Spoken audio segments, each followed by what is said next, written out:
Bueno, voy. Entonces, en ese momento voy, si van a dejar, voy a explicar una cosita muy pequeñita que se aplica a todo lo que haya que clonar con enzimas de restricción.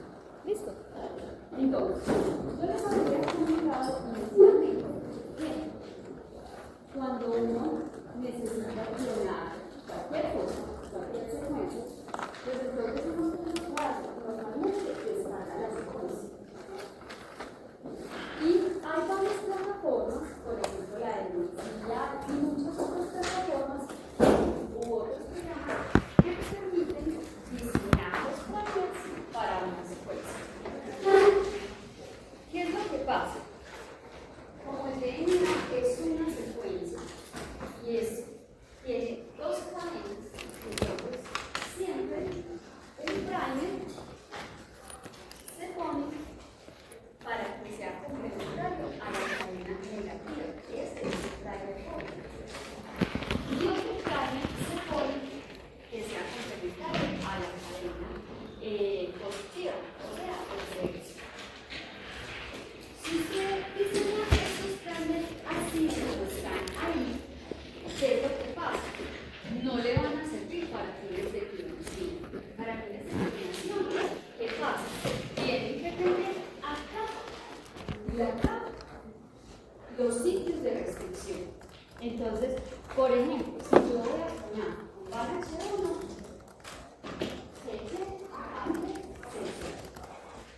y con el correo parece que detense y aquí para atrás. ¿Bien? Ajá.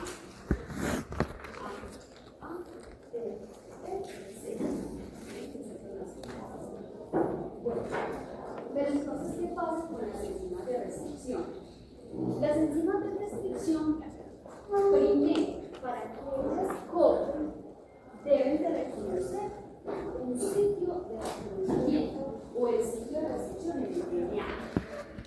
Pero hay que ver, muchas veces los planos uno los manda a hacer así. ¿Qué pasa? Así aunque tengan solo el sitio de reconocimiento, no te sirven por una razón. Porque las enzimas de restricción son proteínas de unión a DNA. Y todas las proteínas de unión a DNA deben de ocupar un espacio físico en el DNA como para poder agarrarse. O sea, la enzima de restricción no se cuelga del sitio de restricción y corre, ¿cierto? Ella necesita otro espaciecito más prudente para ella poderse pegar y luego cortar. Entonces, todos los productos, absolutamente todos los productos que usted desee clonar para fines, desee clonar con enzimas de restricción, usted puede o no ponerle otros nucleótidos acá. ¿Qué otros nucleótidos? Eso no es específico en cada enzima de restricción. El que es específico en la enzima de restricción es el sitio de reconocimiento. ¿Qué nucleótidos se le pone? Más o menos, uno le pone una secuencia entre 6 y 10 nucleótidos que pueden ser entre G y C. ¿Cómo los quiera distribuir? Eso no importa. Lo importante es que usted le dé un espacio acá antes del sitio de restricción en el forward y después del sitio de restricción en el reverse para que la enzima tenga donde pegarse. ¿Sí? Muchas veces ustedes van a ver en los artículos de investigación que los primers no traen restricción. Entonces usted, ¿qué le pone? Pues normalmente un electrolito. Igual cada nucleótido vale lo mismo, más o menos 6, entre 6 y 10 nucleótidos. Me lo puedo poner 6 o 8. Pero esto solamente es como un pequeño comodín para que la enzima se pueda acomodar. ¿Listo? ¿Qué pasa si yo olvidé poner eso sí? Y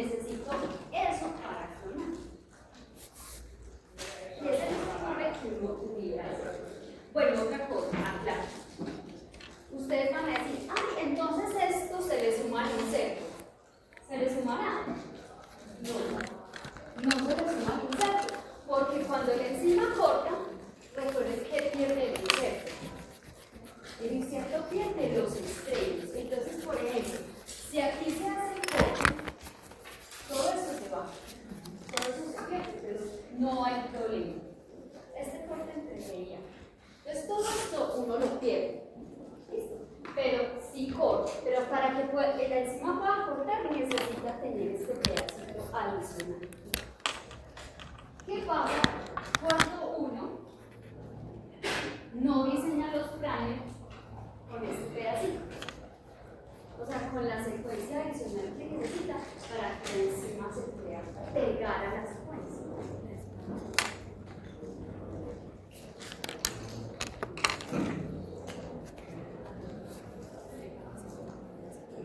Mando otra vez a sintetizar. Porque recuerden que los primers, ¿cualquier tamaño tiene un primer más o menos? Un primer solito sin nada. Entre 18 y 20 nucleótidos. El sitio de restricción son 6, van 26, más 8,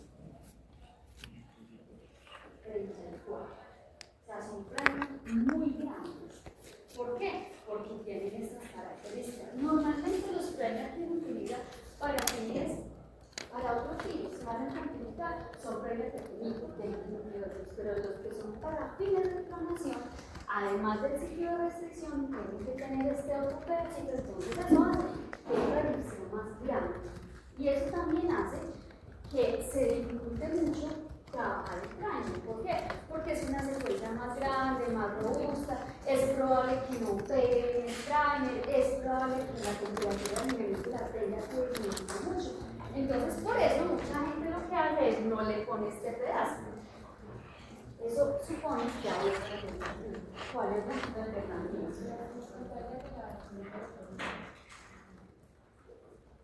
Pero uno, ¿cómo así que las pruebas de centro?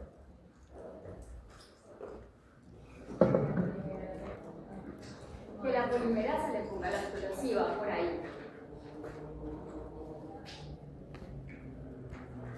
Entonces, hagamos de cuenta que no tenemos ese pedacito. Y ustedes lo pueden verificar en muchos artículos. En los artículos salen los primers, a veces salen unos primers grandes, y es por eso. Y hay otras veces que salen unos primers mucho más pequeños y uno ve que tienen los sitios de restricción mezclados. Entonces uno dice, bueno, entonces lo hicieron así. Porque aquí es esto, pues nada, no hay más. ¿Qué será la otra?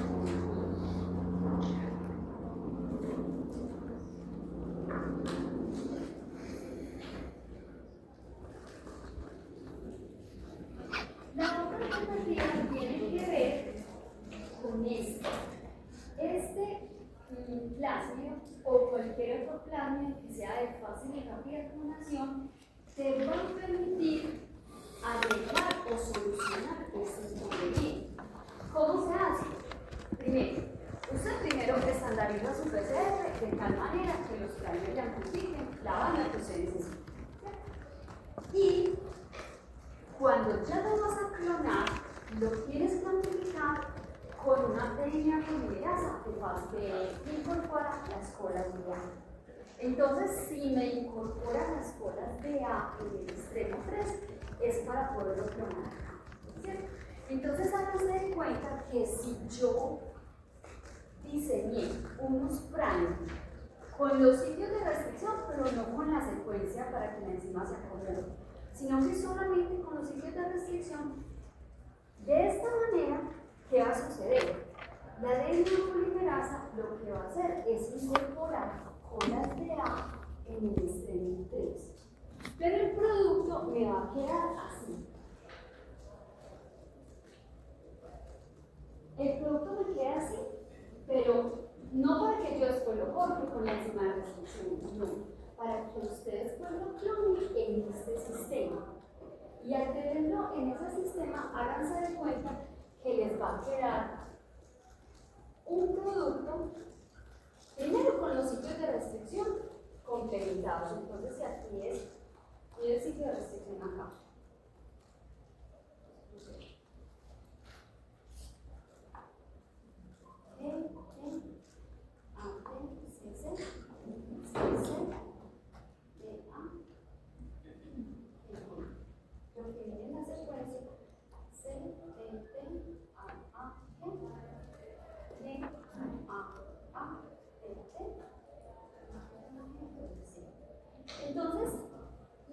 me va a quedar una A, allá abajo me va a quedar otra A, y en verde lo que es el vector.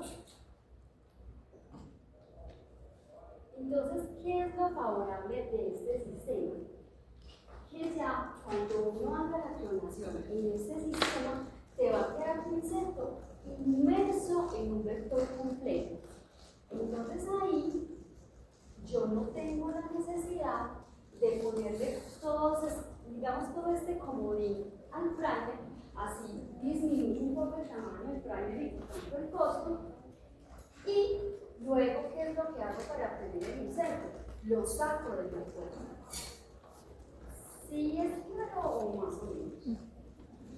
¿Por qué en el vector? Porque el vector, mire que ya tiene un esqueleto, un armazón, entonces ya la enzima de restricción se puede pegar aquí muy bien y la otra enzima se pega aquí muy bien, porque aquí va a tener DNA para poder unir, sin necesidad de ponerse en el plano.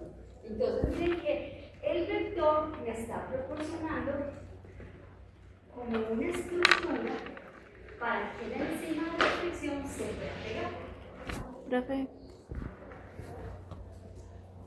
pues no entendí, entonces se amplifica, se le añaden las colas de polía y ya se pasa a este sistema o... ¿Cómo? Es que estoy un poquito enredada, entonces se le añaden las colas de polía, se pasa al sistema. A ver, yo lo que estaba explicando es que normalmente cuando son parámetros para fines de clonación por encima de restricción, se le ponen los sitios de restricción al plano. Hasta ahí vamos bien, ¿cierto? Pero cuando es así, cuando usted necesita hacer una clonación con un sistema de clonación enzimático, entonces usted tiene dos opciones. Una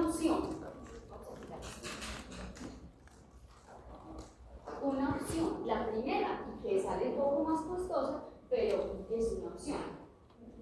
Una opción es ponerle entre 6 y 8, entre 6 y 10 nucleótidos, sean de guanina o de citosina, al extremo de cada franja, pero antes de 5 reconocimientos. Entonces voy a poner las guaninas. 1, 2, 3, 4, 5, 6, 7 y 8. 1, 2, 3, 4, 5, 6, 7 y 8. ¿Esto para qué se hace? Para que cuando uno amplifique el producto de PCR, el producto mismo se pueda digerir inmediatamente. ¿Por qué? Porque la DNA polimerasa me va a extender todo hasta acá. O sea, se va a obtener un producto de doble cadena y todo esto va a ser así. Pero esto recuerden que se pone solamente para que la enzima de restricción se pueda pegar. Cuando ella se pegue, reconoce el sitio de reconocimiento y hace el codo. Por eso les digo, esto no interfiere con el tamaño del inserto. ¿Por qué? Porque esos bordes se pierden. ¿Cierto? Entonces, digamos, esto se perdió. Eso solamente se pone es para que la enzima se pueda pegar. Nada más. ¿Cierto? Pero ¿qué pasa? Ponerle todos esos nucleótidos al plano, no solamente el sitio de restricción, sino ese espacio para que la enzima se pegue, pues eso hace que el primer sea más grande. Y pues obviamente el producto de PCR pueda no ser fácilmente amplificado. Entonces, ¿cuál es la otra opción? La otra opción es que usted diseñe el primer tal cual, solamente hasta el sitio de reconocimiento. Solamente hasta el sitio de reconocimiento. Pero eso supone un paso de clonación en un sistema como este. ¿Por qué? Porque usted necesita que ese producto tenga a los lados DNA para que la enzima se pueda pegar. Entonces, las enzimas de restricción aquí, o el sitio de restricción aquí, no va a funcionar. ¿Por qué? Porque la enzima no se puede pegar al DNA. Pero si este producto ya lo tengo pegado, ya lo tengo insertado, ligado en un vector de clonación, como es este vector de clonación, que no necesita enzimas de restricción para hacer la clonación, entonces, pues la enzima viene Cuando yo hago el corte, la enzima, ¿qué hace? Viene y se pega. Si ella corta entre G y G, entre G y G. Si esta corta entre G y A, entre G y A. ¿Cómo recupero el producto? Pues cojo una G agarrosa y corto el producto. ¿Listo? ¿Es claro o lo vuelvo a explicar?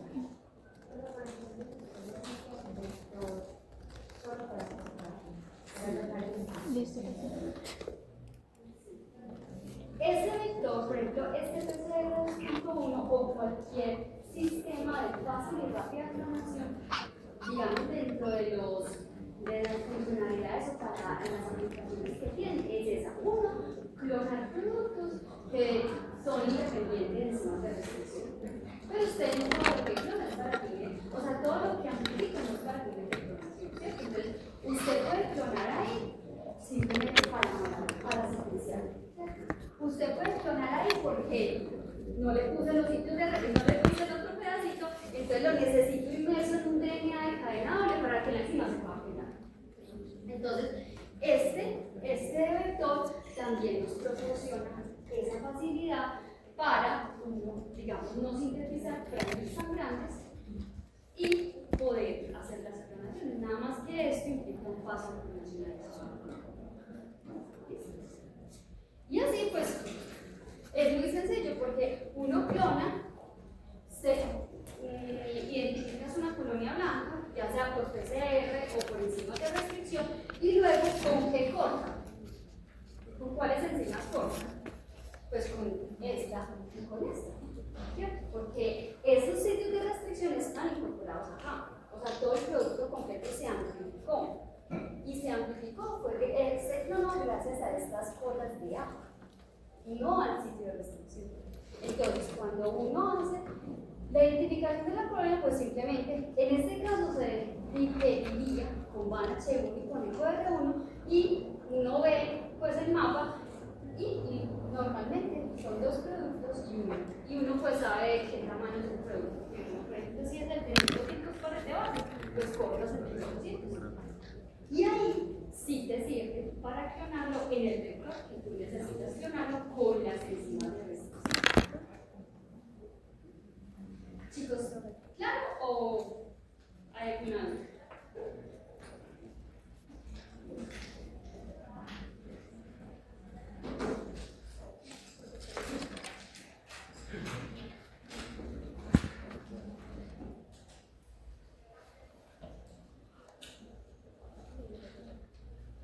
Esto lo mencioné porque ayer que estábamos viendo la parte de las enzimas de restricción, siempre a uno le sale, o sea, la información que uno puede accesar de las enzimas de restricción son los sitios de restricción, que digamos es el más importante.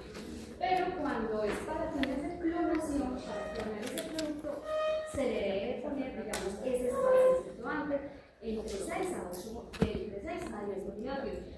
Muchas veces uno lo puede hacer así, pero para evitarse un más gastos y que de pronto el premio se pierda, mejor uno lo que hace es incorporarlo en este sistema de clonación, porque aquí pues implica solo un paso de clonación.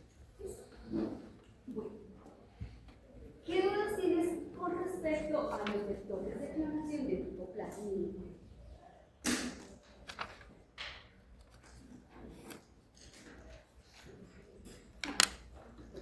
Entonces, voy a empezar a explicar otros sistemas que se utilizan.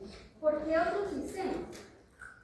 Porque simplemente a veces uno clona fragmentos un poquito más grandes. En los plásmidos, ¿hasta cuánto se puede clonar?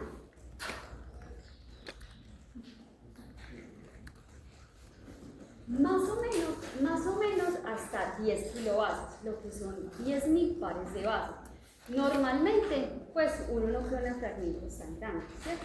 Es cuando uno ya está haciendo otras cosas, pero no he visto, digamos, por ejemplo, genes que codifiquen para proteínas de más de 10.000 pares de bases. Uno ve de los grandes 3.500, 3.800, pero normalmente los genes que codifican para proteínas andan, o sea, no hay un tamaño estándar, ¿cierto? Pero son de diferentes tamaños, pero no son tan grandes. Entonces, por eso, digamos, estos sistemas de clonación van dirigidos, o los que son más grandes, van dirigidos es como para hacer más librerías que otra cosa. Entonces, con los plasmidos, hasta 10.000 pares de bases o 10 kilobases. Si necesitáramos clonar, por ejemplo, 12.000 pares de bases, ¿uno qué hace? Utiliza los bacteriófagos. El más conocido y con el que más se trabaja es con lambda. Vamos a empezar a explicar qué es lambda. Si lambda, solamente en lambda se pueden trabajar hasta tamaños entre 15.000 a 18.000 kilobases. 15.000, 18.000 pares de bases o 15 o 18 kilobases. Cuando ese tamaño excede, entonces ya trabajaríamos con los cosmios. Los cosmios no son estructuras que normalmente se encuentran en la naturaleza. Los cosmios son vectores híbridos que tienen características principalmente de los plasmidos y una característica de los fagos. Perdón, tienen tres características de los plasmidos y una característica de los fagos. Entonces es un vector que no es que uno encuentre un cosmio en la naturaleza, no, eso no existe. Entonces voy a empezar a explicar los fagos. Entonces, los fagos, ¿quién ha visto fagos? ¿Cómo se ven los fagos?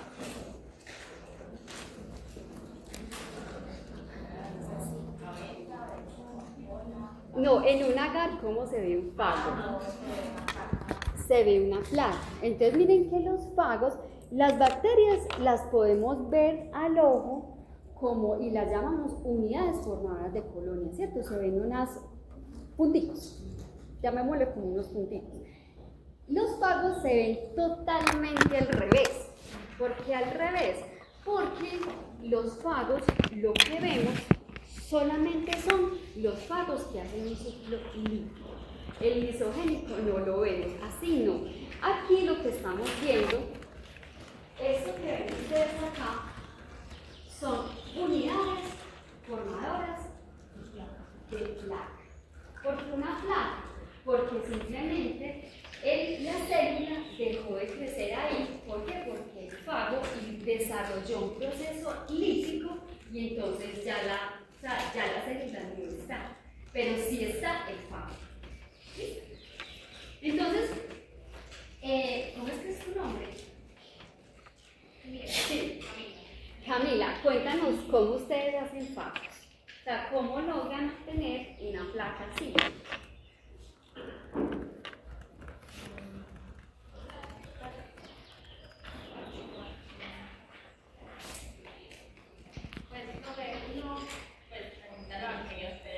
Exactamente. Miren que el fago no crece en un agar, él necesita el sustrato, y el sustrato para el fago lítico es una célula hospedera.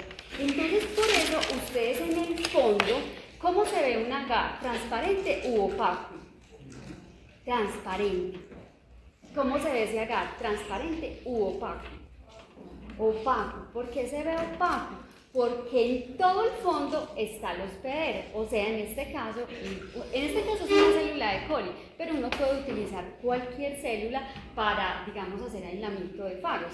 ¿Y entonces con qué va a seguir en camino? Bueno, entonces a la célula hospedera, el bacteriófago lítico, interactúan, pues es que eso se hace con un doble capa, ¿no? Sí. Bueno, entonces con doble capa es mantener el agar sólido, Líquido. Ah, bueno, sí, el sólido ya.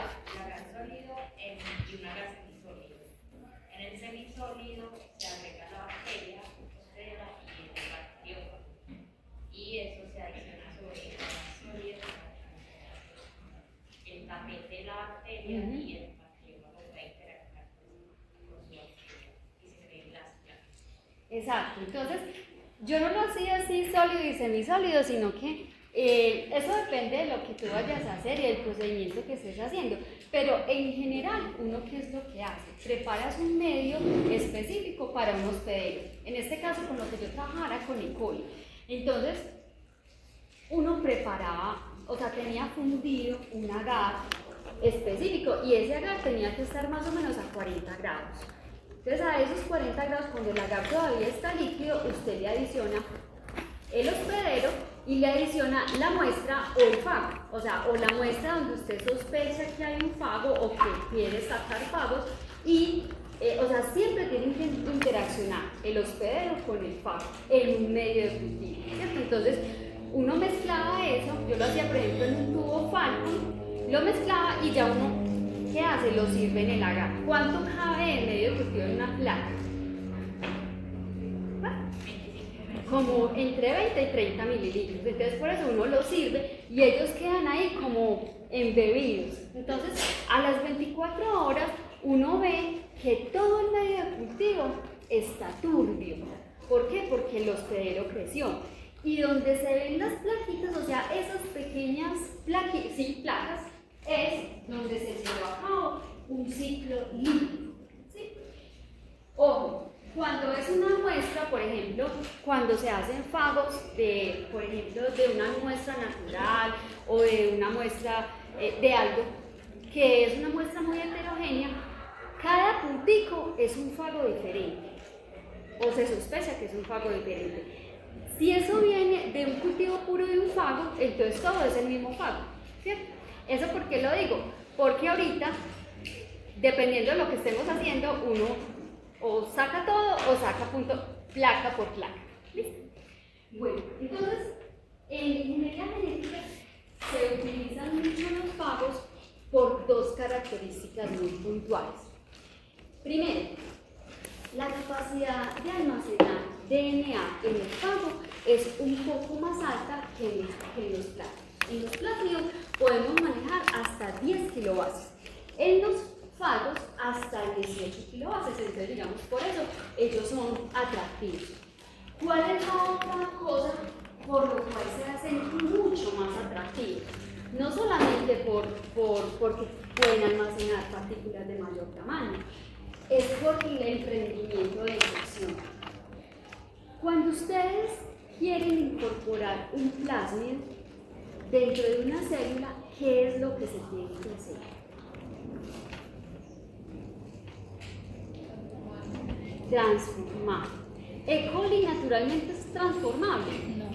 No. A E. coli hay que darle una competencia. ¿Cómo se le da la competencia? Lavándola con iones bivalentes para que la electronegatividad de la membrana disminuya, ¿cierto? Entonces E. coli, usted puede incubar una célula de E. coli con un DNA y nunca a E. coli se le va a ocurrir incorporar ese DNA porque ella simplemente no tiene la maquinaria para hacerlo. El fago es bueno por eso, porque el fago, para poder desarrollar todo su ciclo, tiene que incorporar el material genético dentro de una célula. Y en la célula, entonces ahí ella se replica. Entonces miren que es una necesidad del fago. ¿Cuál es la única condición? Que haya un receptor de membrana que sea compatible con el fago. Háganse de cuenta que esa interacción entre el fago y la célula que sea, es una relación como llave-cerradura. O sea, no todos los fagos son capaces de contaminar una célula. Hay fagos específicos para cada célula. Por eso es que las terapias con fagos son un poco más específicas, ¿cierto? Porque es un tratamiento específico para un tipo de célula. ¿Listo? Obviamente, la manipulación de los fagos es un poco más compleja. Camila, ustedes, por ejemplo, ¿cómo guardan los fagos? ¿Cómo los crioconservan? ¿O cómo los preservan? Pues, a veces, como es SS,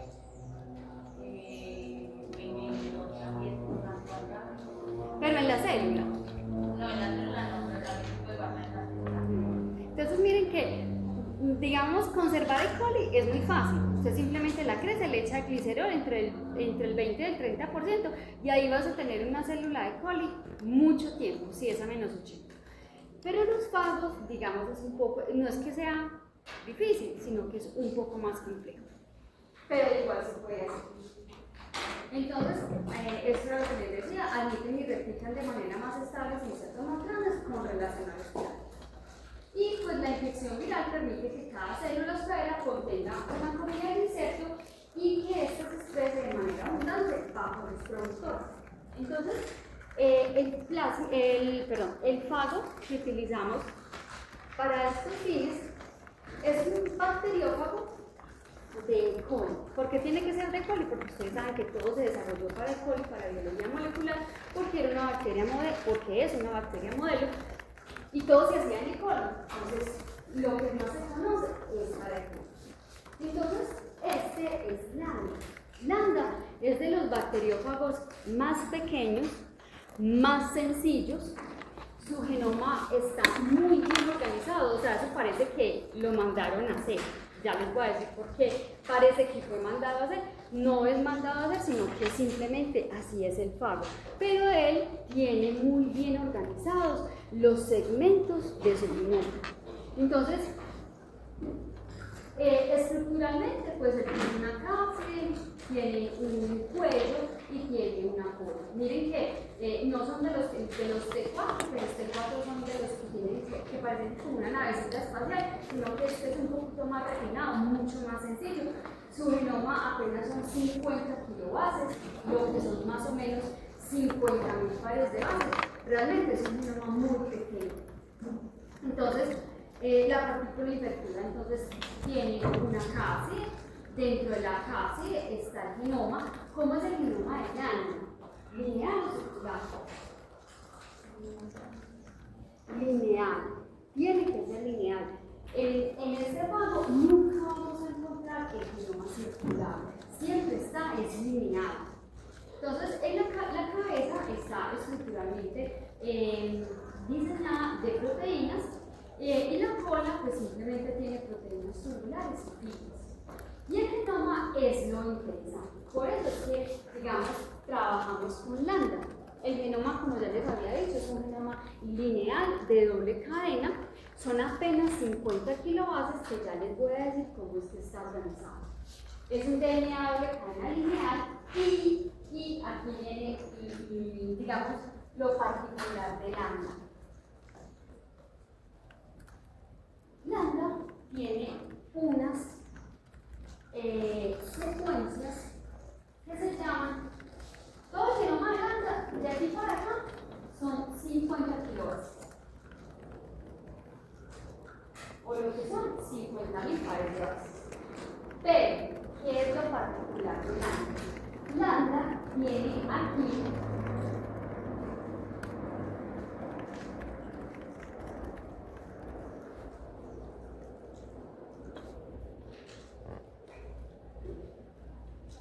dos nucleótidos y aquí otros dos. Lo pongo N porque son, dependiendo de cada cepa, pues es uno particular, pero son dos nucleótidos. 1, 2, 3, 6, 7, 8, 9, 10, 11 y 12. Son 12 nucleótidos, pero que son complementarios. Escúchense bien, complementarios. Esto se complementa a esto. ¿Listo? Y por eso se llaman secuencias COS. O sea, estos dos nucleótidos se llaman secuencias COS porque son cohesivos. Eso es como lo particular y siempre son 12 nucleótidos de cadena sencilla, no complementada. O sea, cuando está lineal es sencilla, son como si fueran unas cadenas sencillas o como si fueran unos extremos cohesivos. Por eso se llaman así, COS. Esas secuencias COS, estas, son así por dos razones biológicas. Uno, ¿qué pasa cuando el DNA del fago es inyectado a la célula? ¿Qué hace una célula cuando un fago le inyecta DNA? La célula lo trata de degradar. Lo primero, si tiene alguna enzima de restricción que tenga un sitio de restricción, ¿qué hace ella? Lo corta. ¿Cierto? Si esa célula nunca ha sido infectada por ese fago, recuerden que por ahí hay un sistema inmune innato que se llama CRISPR-Cas. Pero CRISPR-Cas, recuerden que en el primer episodio, pues no pasa nada, ¿cierto? Entonces, ¿qué va a pasar con ese fago? Para protegerse, ¿qué es lo que hace? Para eso tiene esas secuencias cosas. Entonces el fago llega, le inyecta el material genético a la célula y entre que entra y las enzimas de respiración lo tratan de comer y él trata de que no lo vean, entonces él con estas secuencias cosas se cierra. Y al cerrarse, ¿qué es lo que pasa? Se forman como si fueran aquellos.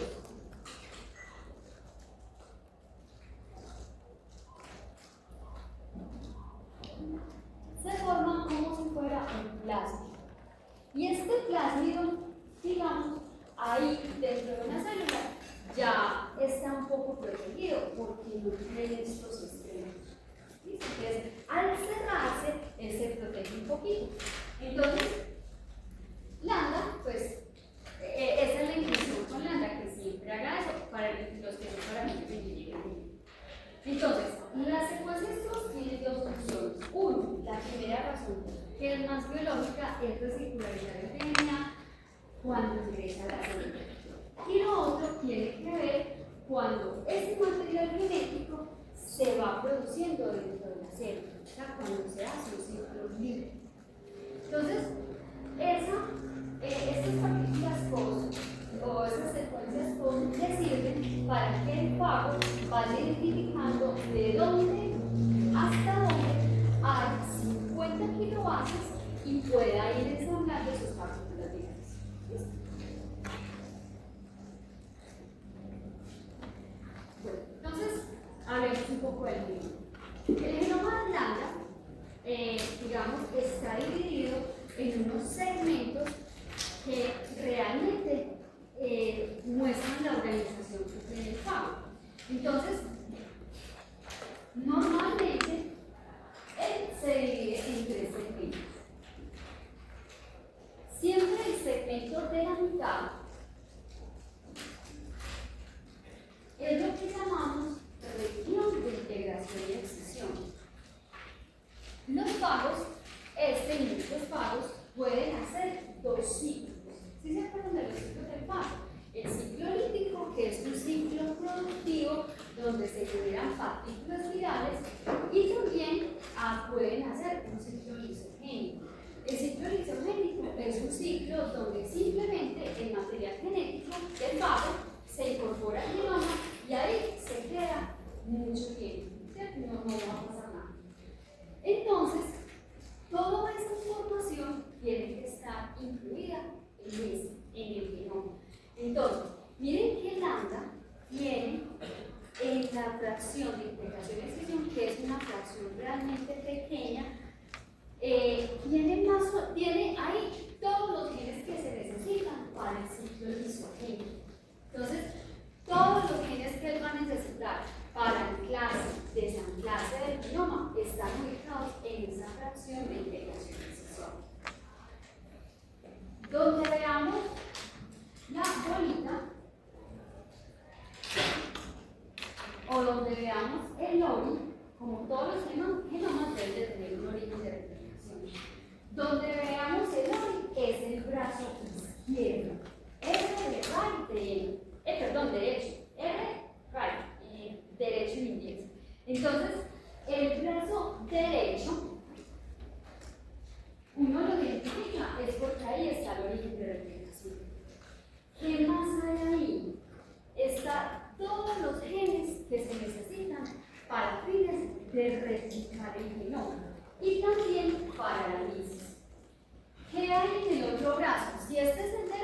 ¿Cuándo se producen proteínas de cabeza y cola? Cuando está haciendo un ciclo líquido. Entonces miren que el brazo derecho y el brazo izquierdo se necesita única y exclusivamente para el ciclo líquido, mientras que la fracción de integración y excisión solamente se necesita para el ciclo lisogénico. Y suele estar realizado así. ¿Por qué digo que es que está como mandado a hacer? Por su organización, o sea, porque miren que como un fago va a organizar todos los genes que se necesitan para el ciclo lítico en los extremos y en la mitad todo lo que se necesita para el ciclo lisogénico. Pues me parece que es, no sé, como llama la atención. Para ingeniería genética, específicamente, ¿cuál utilizaremos? ¿El que hace el ciclo lítico o el que hace el ciclo lisogénico? ¿No?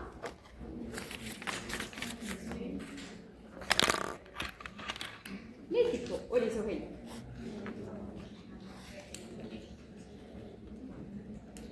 O sea, los bacteriófagos recombinantes, ¿qué harán? ¿Ciclo lítico o lisogénico?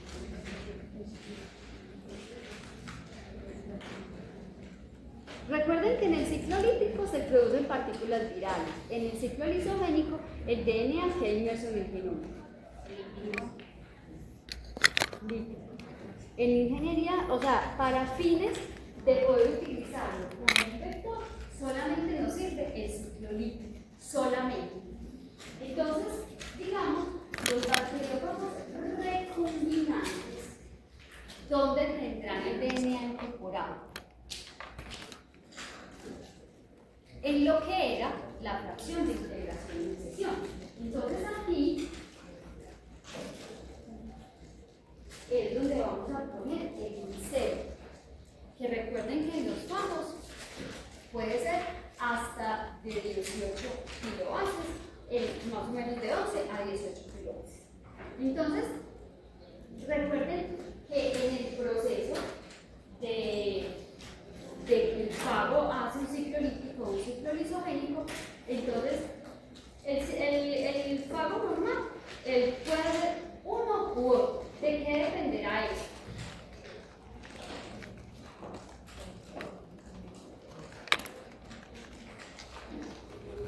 Todavía no se sabe qué es lo que hace que un fago haga un ciclo o el otro. Hay muchas condiciones ambientales, pero se piensa más que depende de estos promotores que están acá, los que son muy famosos, por ejemplo, N, O, P o Q.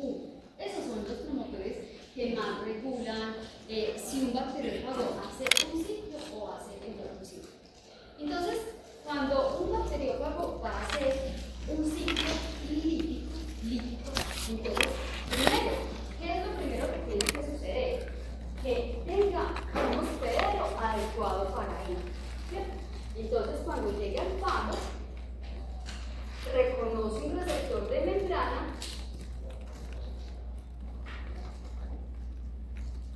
y él inyecta el material genético. ¿Cierto? Lo inyecta. Ese material genético llega lineal, de doble cadena y con los extremos cohesivos. Entonces, al interior, ¿qué es lo que él hace? Se circulariza. ¿Para qué se circulariza? Para evitar que suceda la degradación del material genético. Entonces, cuando él se circulariza, digamos, él ya queda mucho más estable, y cuando eso sucede, entonces, ¿qué pasa? Dependiendo del promotor y de las condiciones medioambientales que encuentra en la célula, él va a hacer un ciclo lítico o un ciclo lisogénico. ¿Listo? Estoy hablando del normal, pues del que no es recombinante. Entonces, digamos, los fagos tienen un sistema que es muy estricto para replicar el DNA y para ensamblarlo. Entonces, ¿qué se sabe? Que partículas virales menores a 38 kilobases, estas partículas virales no son viables.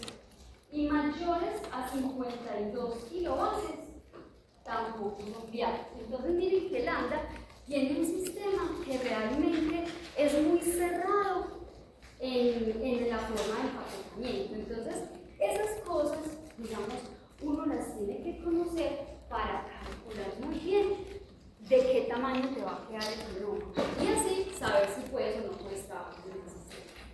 Entonces, cuando se hace el ciclo líquido, entonces la molécula que estaba lineal se circulariza y ahí, cuando ya queda como un plásmido, entonces, ¿qué es lo primero que sucede? Se empieza a replicar el DNA, ¿cierto? Entonces, la célula, ¿qué es lo que va a hacer? Va a proporcionarle toda la maquinaria para que replique el DNA. ¿Cómo se replicará ese DNA? Va a quedar como una molécula circular, muchos circulares o uno lineal. ¿Cómo se replicará ese material circular?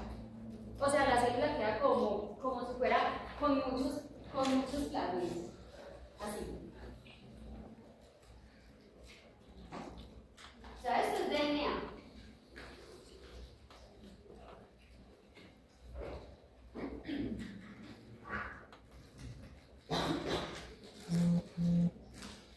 Recuerden que en un ciclo lítico, pues, el fago, o el DNA del fago, hace que la célula finalmente se muera. Por eso se ve el ciclo lítico, o sea, se ven las células muertas. ¿Sí? Se replicará así circular. Ok, vamos a ver.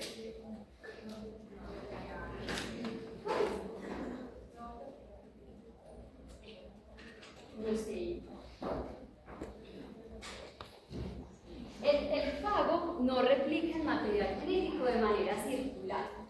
Él lo replica de manera lineal y es tanto el DNA que hace que por eso dice ahí N veces 50 kilovatios. O sea, son muchas veces 50 kilovatios, pero es tanto DNA. Yo sé que muchas veces en las imágenes que uno a veces busca en internet se ve como si fueran circulares, pero no es circular. Lo que generalmente sucede es que se sintetiza un DNA y háganse de cuenta que es un ovillo de DNA. Mucho DNA. Tanto que se enrolla. O sea, háganse de cuenta como un ovillo de lana. Háganse de cuenta que es así. Pero es lineal, no es circular, es lineal. ¿Por qué es lineal? Porque para poder ensamblarlo tiene que estar lineal. Él no puede meter en la cabeza o en la cápside del fago, no puede incorporar un DNA circular, lo tiene que incorporar lineal y ya les voy a decir por qué. Entonces háganse de cuenta que E. coli lo que hace es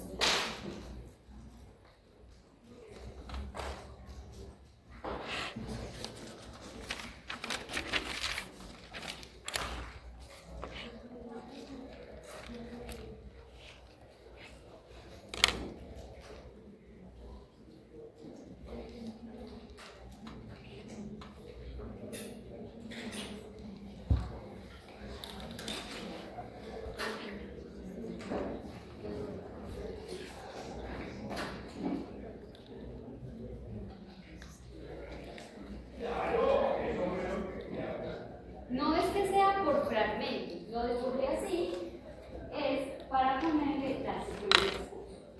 Y aquí las secuencias COS están complementadas las unas a las otras.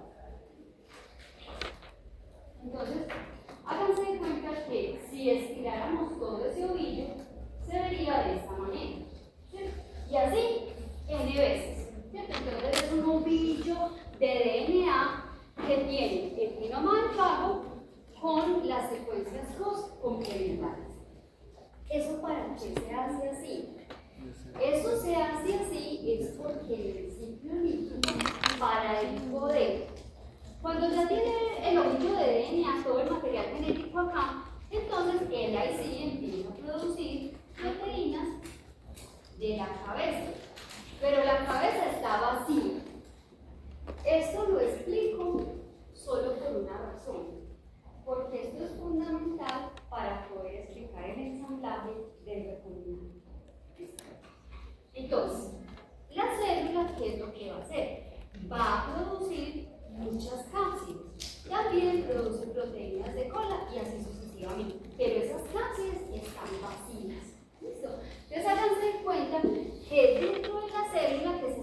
haciendo porque un fago se la está, la está exprimiendo todo lo que pueda.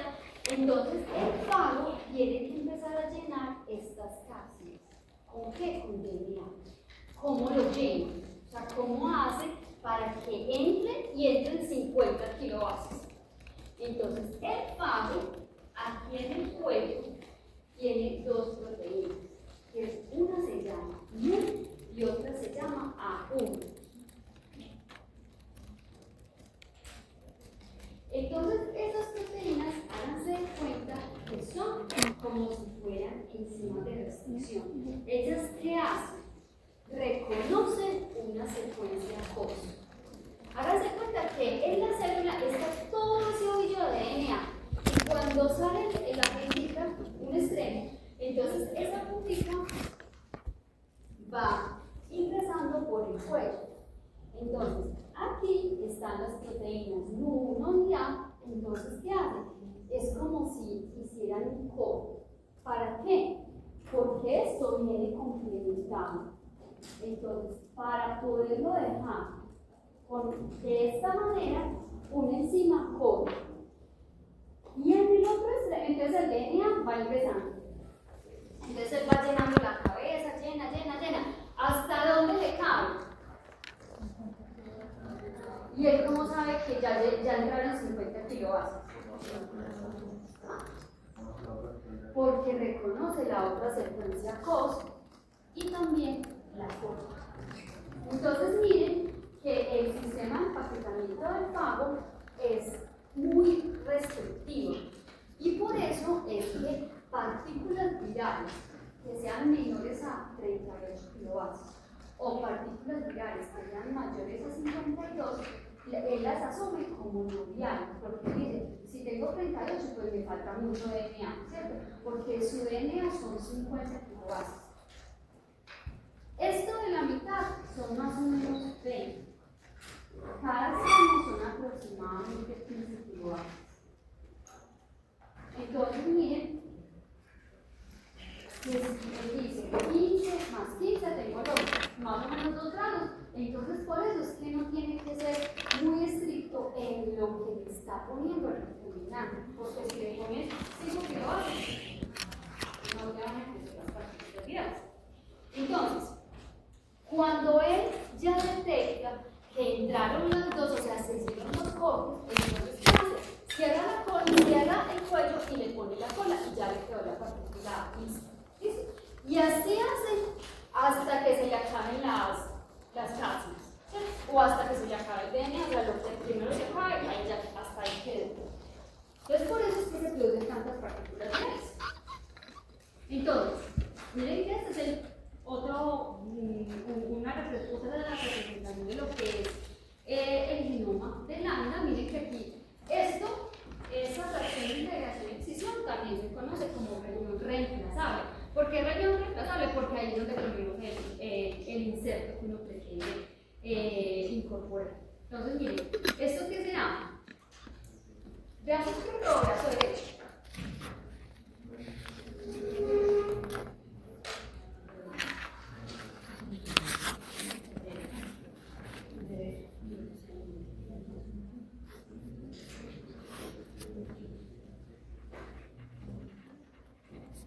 Derecho, porque ahí están las funciones elípticas. No, funciones elípticas son brazo derecho. Miren así.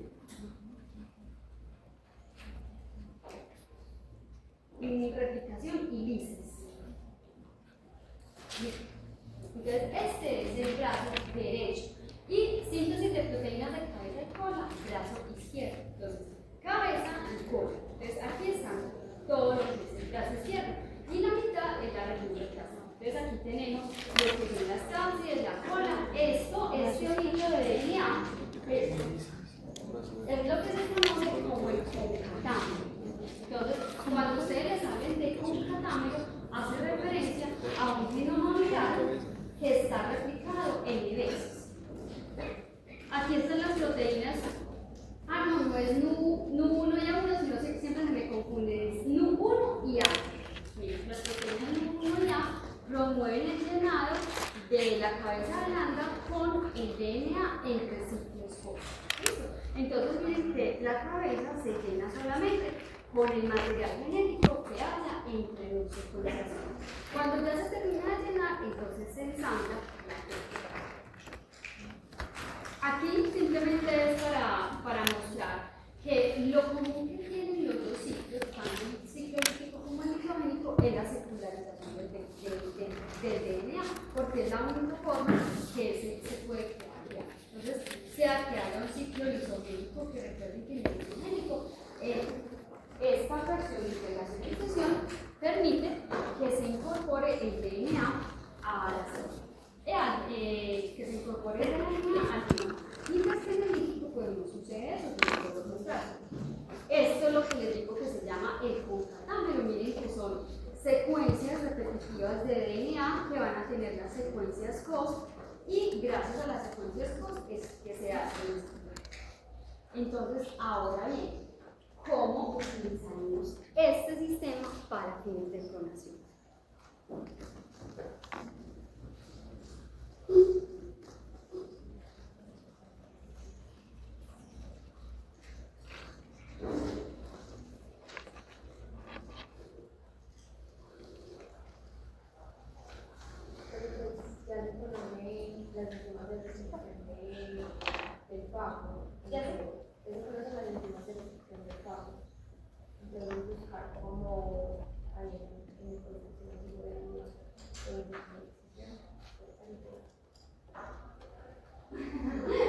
Más o menos. A ver, para empezar, tienen que ser fragmentos grandes. ¿Cómo tú vas a producir un fragmento de 12 kilobases? El más chiquito, ¿cierto? Porque a digamos, para fines de que el genoma se mantenga y él me haga el empaquetamiento, yo le tengo que asegurar que su genoma al menos está en más de 38 y menos de 52. Entonces trabajemos con un fragmento, ponle de 12 kilobases. ¿Cómo vas a producir un fragmento de 12 kilobases?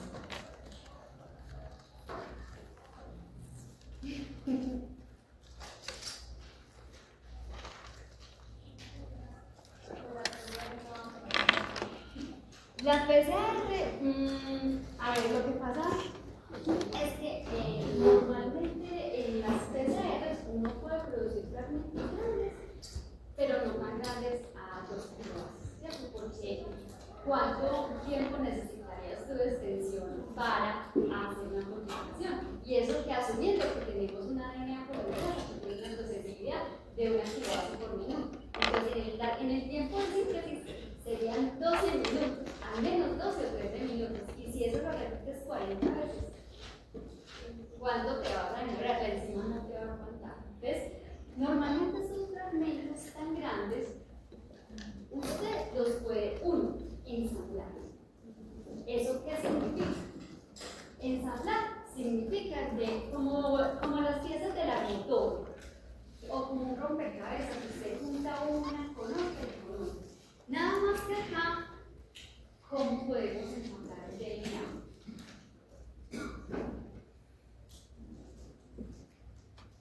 Otra vez vuelven y juegan las enzimas de restricción. Entonces, si por ejemplo yo tengo un fragmento de 12 kilobases, entonces yo lo tengo completo, es un fragmento muy grande. Por PCR no se puede, no se puede. Otra cosa es que, digamos, usted esté trabajando con un genoma de un microorganismo y que usted pueda generar un fragmento que al cortar el genoma con una enzima o con 2 enzimas lo parta todo y al menos me dé este fragmento. Pero eso es poco factible, ¿cierto? Porque si usted en un genoma, no sé, de 2 millones, de 2.9 megapares de bases,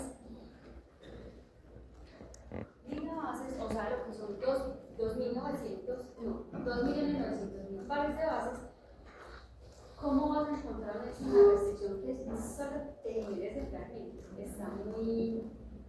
No estoy diciendo que sea imposible, simplemente estoy diciendo que es poco probable. Entonces, con estos fragmentos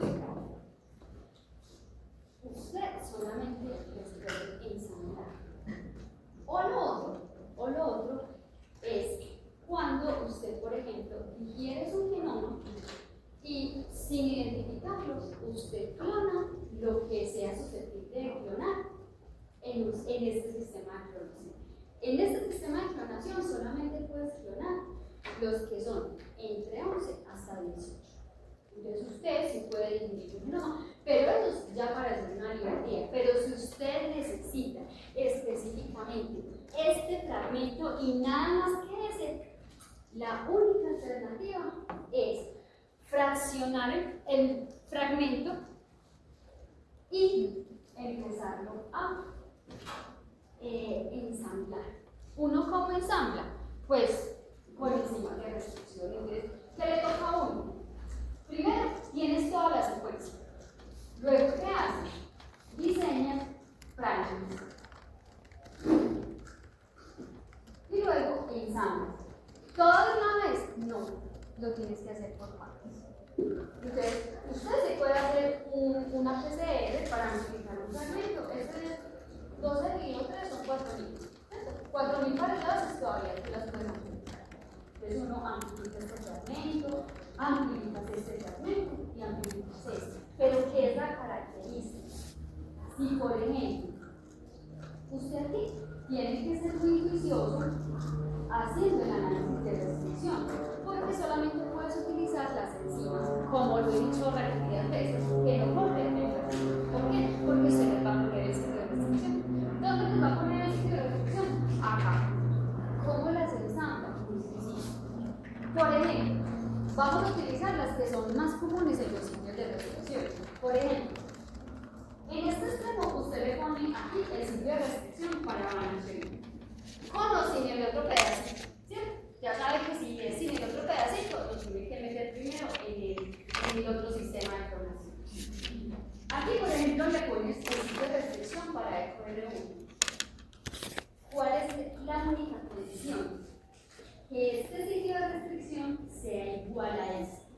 ¿Para qué? Para poder hacer el ensamblaje. O sea, cuando usted está dividiendo, esto se vuelve complementario porque es el mismo sitio de restricción. Entonces, con esas 4 bases que te quedan, vas a empezar a ensamblar. ¿Listo? Si aquí pusiste QR1, ya no puedes utilizar ni A ni E. Entonces, por ejemplo, KIN de 3. KIN de 3 que va aquí, KIN de 3 también va acá. Y aquí puedes utilizar cualquiera, por ejemplo, SPH1. Pero ¿cuál es la única condición? Que estas dos que se sobresolapan, estas sean complementarias, o sea, sea la misma enzima de restricción para que puedas hacer el ensamblaje. Cuando ya haces el ensamblaje, entonces ahí sí, ¿qué haces para liberar el fragmento? Pues cortas con BANH1 con SPH y ya te queda el fragmento de 12 kilobases. Cuando es para fines de este vector, sí o sí, esta tiene que ser BANH1. Ya les voy a decir por qué. Porque resulta que este sistema de clonación está adaptado es para que usted solamente clone entre BANH1. Entonces, ¿eso qué quiere decir? Que en el extremo 5' y en el extremo 3', usted tiene que tener una secuencia BANH1 o al menos compatible con BANH1. ¿Por qué les digo una secuencia compatible con BANH1? Porque resulta que hay por ahí otras enzimas de restricción que pueden hacer cortes y es una enzima de restricción de corte muy frecuente y que el borde que deja es compatible con BANH1. Lo voy a explicar acá. Entonces voy a poner el sitio de BANH1.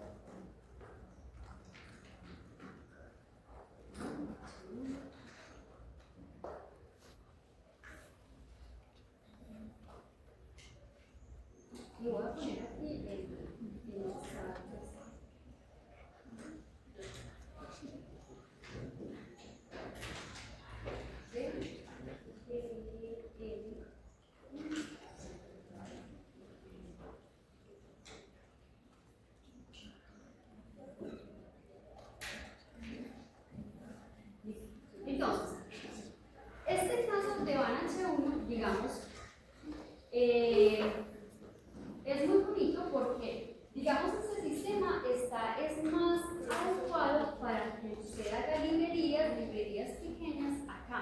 no para que haga esto, porque esto es mucho trabajo. O sea, ensamblar estos fragmentos te demanda cierto tiempo. ¿Sí? Entonces, miren, ¿cuál es el sitio Banachio? ¿Qué? ATC6, ¿cierto?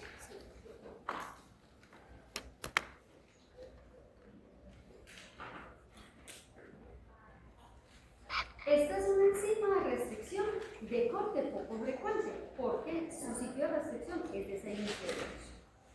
SAO3A es una enzima de restricción que es muy famosa porque el sitio de restricción está inmerso en BANH1. El sitio de restricción de SAO3A es GATC. Miren que está inmerso en BANH1. Se lo muestro.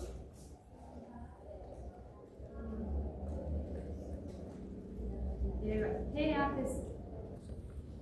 Y el sitio de restricción de BGL1 o el de BGL2, no, el BGL2.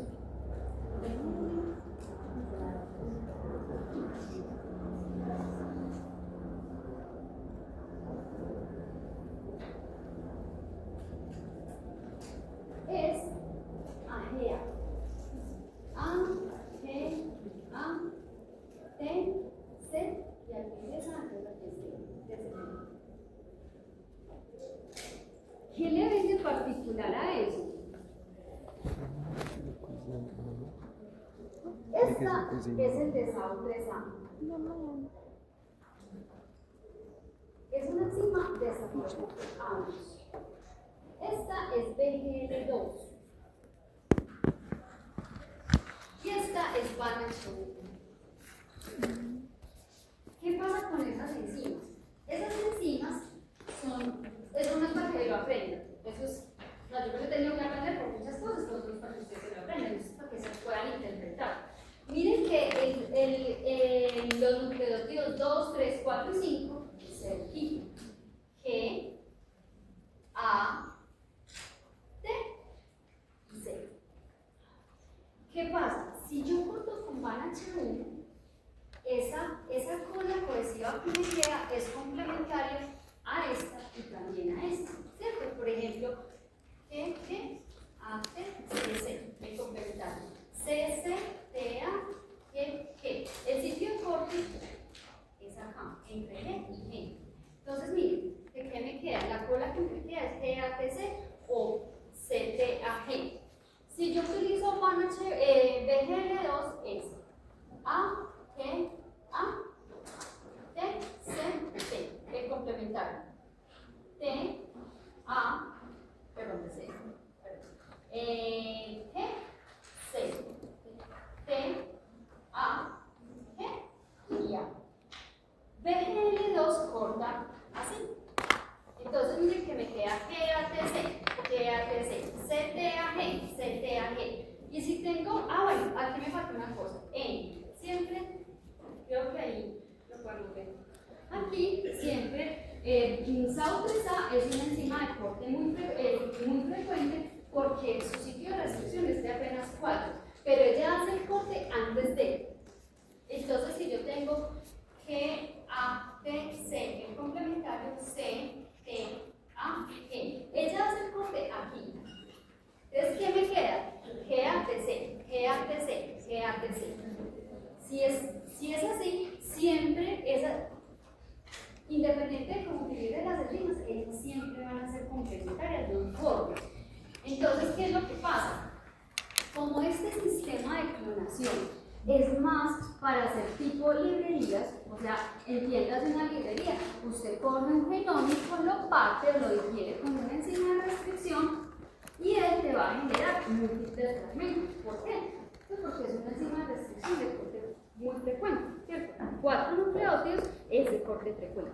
Entonces, miren que cuando uno va a hacer una librería utilizando este sistema de clonación, usted siempre va a digerir el genoma o sea un transcriptoma o sea un genoma con SAO3A, porque SAO3A deja un borde compatible con BANH1. ¿Y por qué hablo de BANH1? Porque lambda se utiliza o el bacteriófago que es ya recombinante, ya ha sido modificado, aquí se le incorporaron dos sitios BANH1. Entonces usted, ¿qué es lo que tiene que hacer? Generar un inserto que en ambos extremos tenga un borde compatible con BANH1. ¿Cuáles puede utilizar?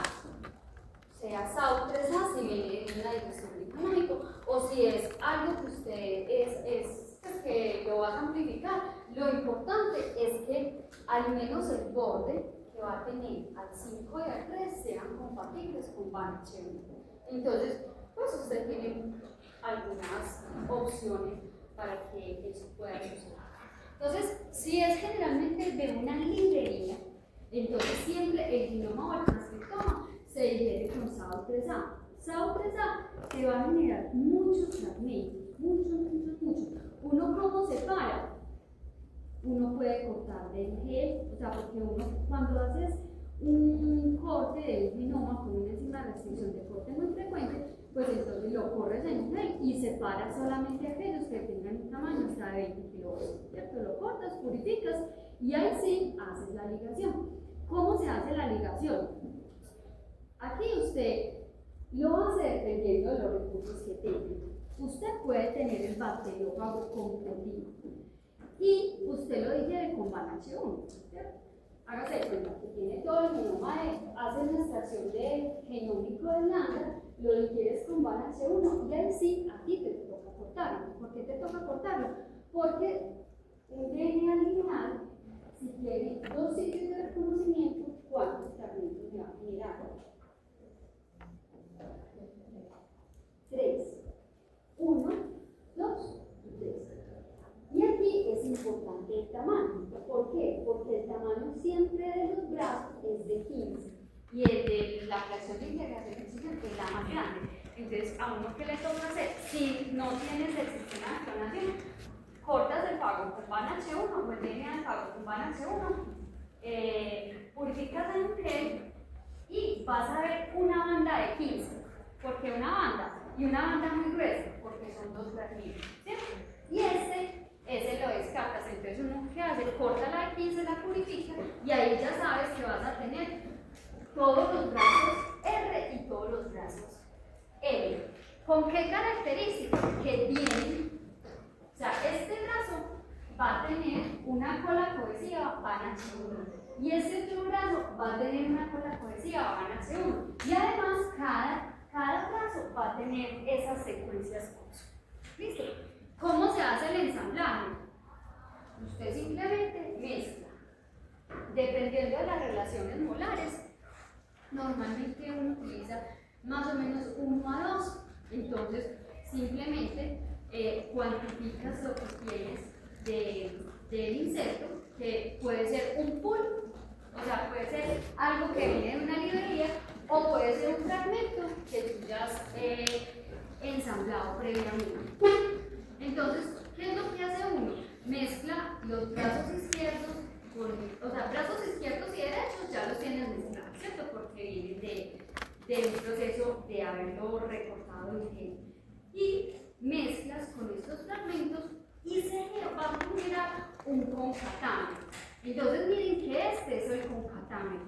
Uno, porque sabe que se genera, o sea, el concatámero se va a generar es porque, primero, cuando usted digiere el genómico o lo que vaya a digerir, esto va a tener un extremo que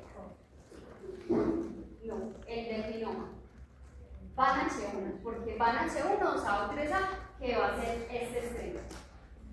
En un extremo va a ser ese, y en el otro extremo también, ¿cierto? Entonces, ¿qué va a pasar? Como usted tiene, pues, aquí están los brazos, y el brazo tiene una cola BANH1, entonces aquí viene y se ensambla el brazo. O sea, este bracito viene y se ensambla acá.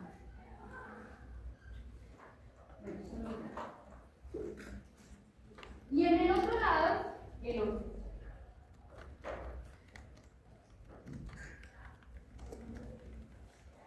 Es muy probable que a usted se le peguen dos brazos izquierdos acá o dos brazos derechos. Eso puede suceder. Pero ¿qué va a pasar? Eso nunca lo vas a ver. ¿Por qué? Porque cuando usted haga el proceso de screening, pues eso no son viables. Usted solamente va a ver en estas placas, ¿qué vas a ver? Placas líticas o unidades formadas de color.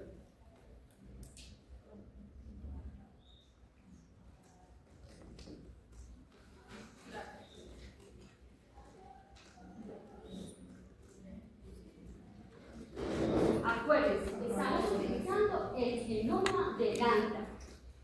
¿Qué vas a ver? Placas líticas, unidades formadas de color. Placas líticas. Pero usted le tiene que poner E. coli para que haga las placas líticas. Entonces, usted en el tubo mezcla brazo izquierdo, brazo derecho y le mezclas tu inserto. Ellos simplemente por complementariedad de secuencia, gracias a las enzimas de restricción, ellos se van a ensamblar, ¿cierto? Pero entonces, ¿qué pasa? Usted puede tener, o sea, eso se le puede formar todas las combinaciones que usted quiera, pero finalmente las placas que usted vea son las placas de los que quedaron bien ensamblados. Entonces, aquí, acuérdense que acá están las secuencias de uso.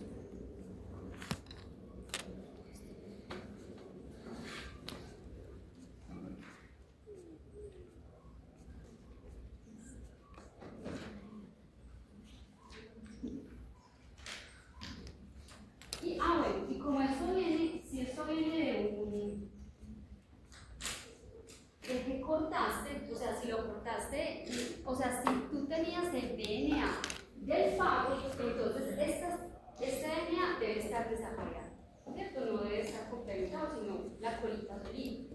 Entonces, él va ensamblando de múltiples formas. Todos los que no cumplan con las condiciones de tener más de 38, menos de 52, o tener dos brazos izquierdos o dos brazos derechos, esos no van a ser bien, ¿cierto? Si tiene dos brazos izquierdos, pues ¿de dónde le va a sacar el origen de los brazos? Entonces, usted hace el ensamblaje. ¿Dónde haces el ensamblaje? Aquí, pues, lo primero que miras el concatámero o miras estos productos, ¿cierto? Entonces, cuando se va a ensamblar, entonces usted, bueno, otra cosa importante que tienes que poner y que no se puede faltar, la ligasa. ¿Sí se acuerdan que las enzimas de restricción, ¿qué hacen? Ofrecen una complementariedad de secuencia, pero las enzimas de restricción no establecen los enlaces fosfodiesteros. Y aquí hay varios NICs. Aquí hay un NIC, aquí hay otro NIC. ¿Sí? Entonces, esos NICs se tienen que resolver para que el DNA quede intacto, o sea, quede sin NICs. Entonces, cuando usted genera este concatámero, entonces, ¿usted qué es lo que tiene que hacer? Hacer el empaquetamiento in vitro. Entonces, ahí usted necesita tener por aparte cabezas y colas. Entonces, ¿qué hace? Pues cuando usted ya tiene todo eso ensamblado, le expone o le adiciona las cabezas y las colas. Entonces ahí la proteína N1 y la A, ¿qué hacen? Van a empezar a hacer el reconocimiento de estas secuencias y empiezan a llenar, y ahí es donde se hace la selección. ¿Qué le pongo a la placa? Porque en las otras les poníamos ampicilina, esgal. ¿Qué le pondremos a esta? Nada, porque el vector pues no tiene, pues digamos el esqueleto del vector no tiene nada de eso. Ahí lo único que uno tiene que ponerle es la célula de Cori. Entonces uno cuando ya tiene estos concatámeros formados, ya cuando tiene estas partículas virales ensambladas, entonces ahí sí lo mezclas con el coli, le echas el agar y lo siembras en una placa. ¿Y qué ves? Esto. Si estas placas líticas vienen de un proceso de ensamblaje, o sea, de un solo fragmento que tú tienes, todo eso es lo mismo. Si vienen de una genoteca, o sea, si vienen de un DNA genómico o de un transcriptoma partió o cortó por encima de restricción, cada uno es diferente. ¿Sí? Porque si viene de acá, por ejemplo, si viene de acá, este fragmento es una placa lítica, este fragmento es otra placa lítica y así sucesivamente. Entonces, por eso es que es importante saber uno de dónde está partiendo. Si viene de un genoma, de la dirección de un genoma, cada placa lítica es una cosa diferente. Pero si viene de un producto ensamblado, todo es lo mismo. ¿Listo? Bueno, pues, si quieren yo retomo la próxima clase para que puedan hacer el laboratorio.